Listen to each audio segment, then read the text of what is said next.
Tahun ini Korem 092 Maharjalila melaksanakan seleksi Bintara maupun Tamtama tingkat panitia daerah. Maksimal usia 24 tahun. Untuk Tamtama 158 cm. Dasar TNI itu semuanya gratis, tidak dipungut bayaran, tidak ada orang dalam, Mbak.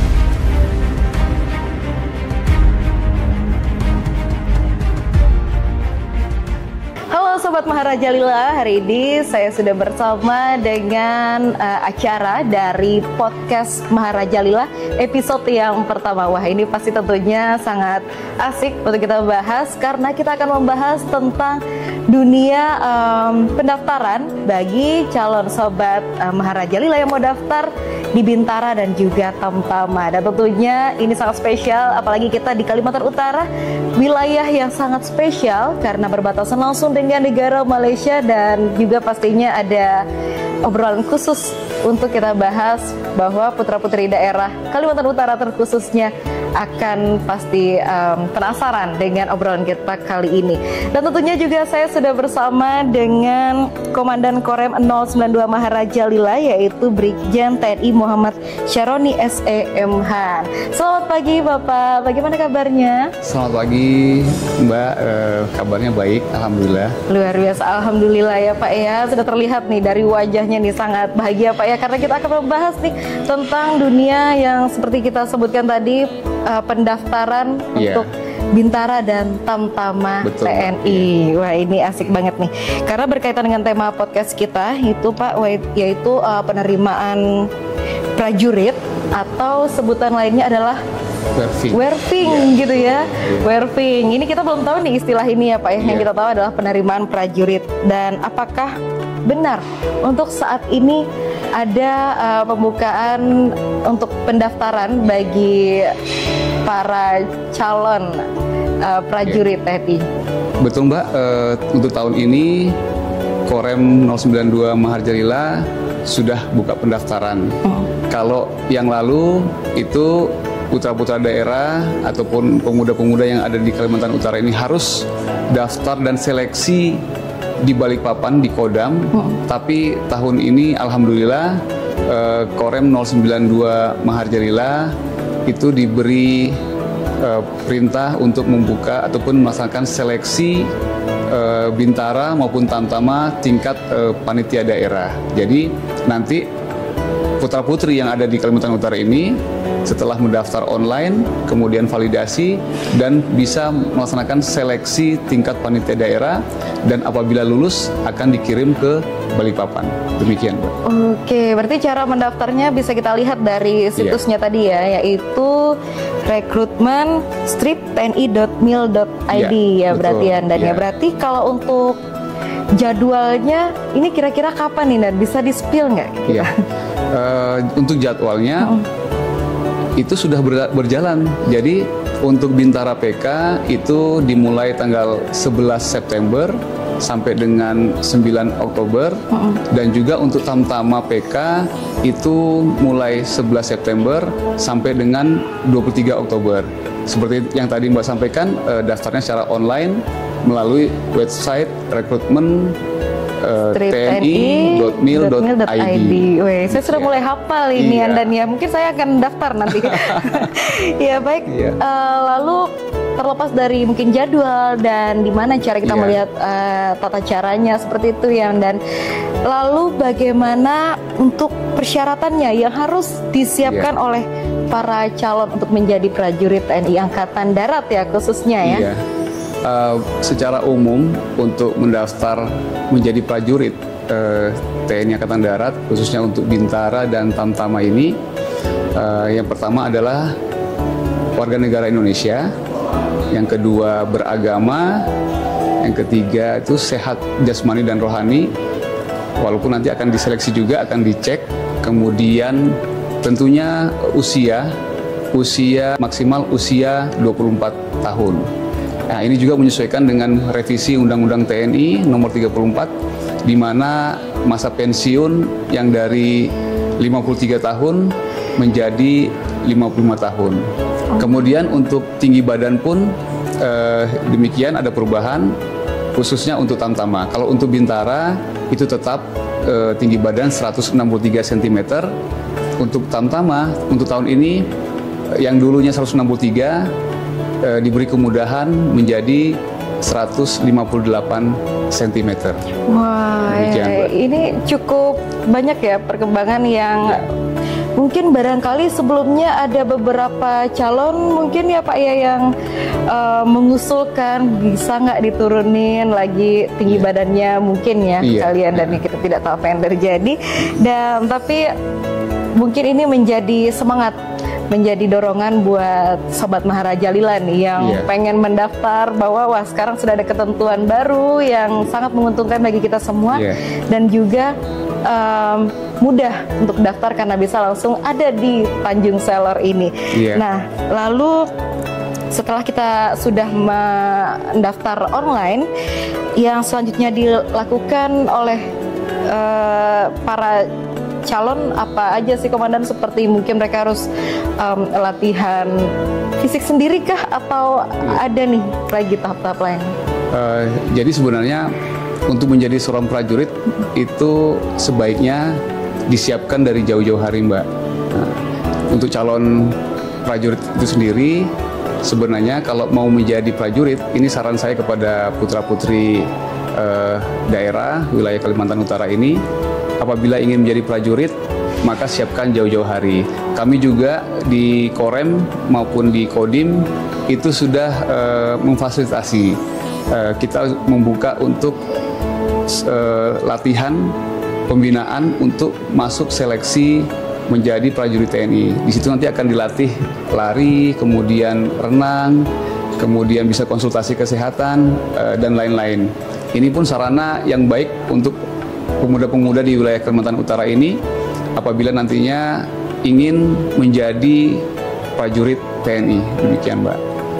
Wah, itu kalau kita lihat sih sudah cukup transparan nih ya sebenarnya ya Pak ya. Tinggal dari sobat-sobat Maharajalila aja nih yang cari tahu mau bagaimana nih untuk persiapan-persiapan yang harus dilakukan. Mungkin bisa dari situsnya tadi atau bisa dari Instagram ya, yang mudah untuk diakses untuk kita lihat bagaimana proses-prosesnya.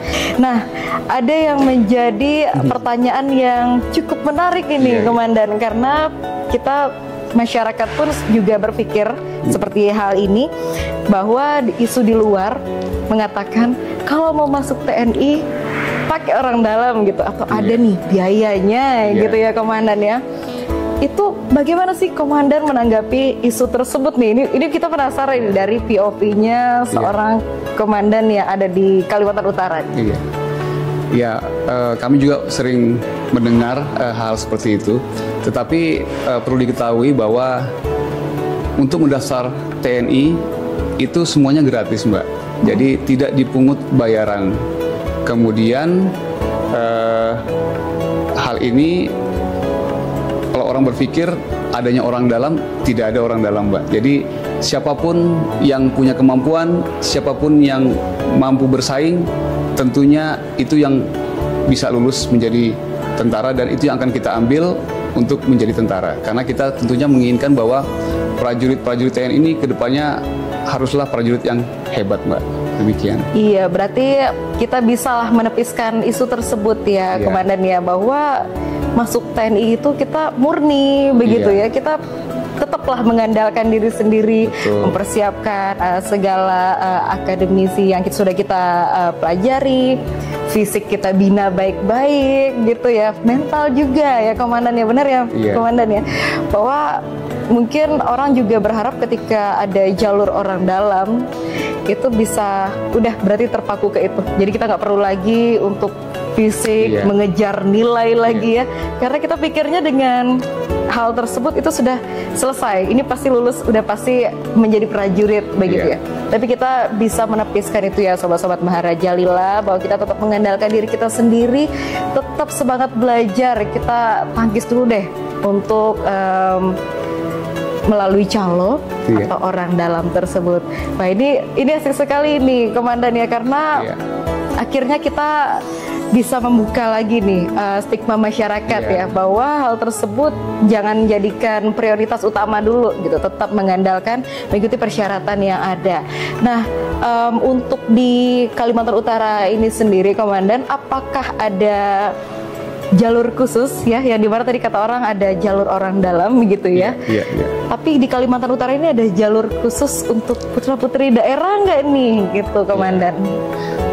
Untuk tahun ini di seluruh daerah tentunya kita akan mengambil yang terbaik untuk putra-putri daerah, terutama yang orang asli daerah tentunya akan kita seleksi juga, kemudian kita akan perbanyak untuk mengambil dari putra-putri daerah. Tentunya ke depan kita menginginkan di semua daerah itu terakomodir, untuk di setiap wilayah ada putra-putrinya yang menjadi prajurit TNI, Mbak. Wow, ini asik sekali ya Komandan. Coba aja Komandan datang pas saya masih dalam masa mau ikut tes ya. Mungkin saya sudah jadi anggotanya Komandan. Ya, jadi yang kita lihat ini banyak sekali peluang yang dibuka, terutama untuk di Provinsi Kalimantan Utara ini ya Komandan ya. Ini luar biasa sekali, terbuka lebar nih untuk sobat-sobat Maharaja Lila. Dan mungkin terakhir ya Komandan, bisa menyampaikan harapannya ke depannya untuk dari Korem 092 Maharaja Lila ini, bahkan mungkin untuk ke calon prajurit TNI Angkatan Darat. Silakan Komandan. Untuk putra-putri daerah, kemudian pemuda yang ada di wilayah Kalimantan Utara, jangan pernah ragu untuk daftar menjadi prajurit TNI. Saat ini sudah terbuka kesempatan. Jangan terpengaruh dengan adanya isu-isu bahwa masuk tentara bayar dan juga menggunakan orang dalam. Tetapi saran saya adalah siapkan diri kalian dengan sebaik-baiknya, kemudian latih diri kalian dengan sebaik-baiknya, kemudian persiapkan untuk mendaftar. Saat ini pun sudah diberi kemudahan di wilayah Kalimantan Utara. Silakan mendaftar lewat online, kemudian ke Ajen Rem 092 Maharaja Lila, dan di situ di Korem pun saat ini telah dibuka seleksi ataupun panitia daerah bagi putra-putri daerah. Jadi tidak perlu ke Balikpapan, tetapi di Kaltara ataupun di Bulungan ini Tanjung Selor kita sudah bisa melaksanakan seleksi untuk tingkat panitia daerah untuk Bintara PK dan juga Tamtama PK. Luar biasa sekali. Terima kasih Komandan untuk informasi singkatnya, dan semoga dengan hasil dari podcast dialog kita hari ini itu dapat membuka lagi wawasan dan juga akhirnya dipermudah untuk sekarang ya Komandan ya. Ya baik, tadi itu Komandan yang kita sudah sama-sama pikirkan ya dari podcast Maharaja Lila episode yang pertama ini tuh luar biasa sekali untuk informasinya dengan segala kemudahannya yang bisa kita terima lagi, terkhususnya di Provinsi Kalimantan Utara ini. Ayo sobat-sobat Maharaja Lila, jangan takut untuk daftar dan tetap kembali lagi tetap mengandalkan diri tanpa ada bantuan orang dalam.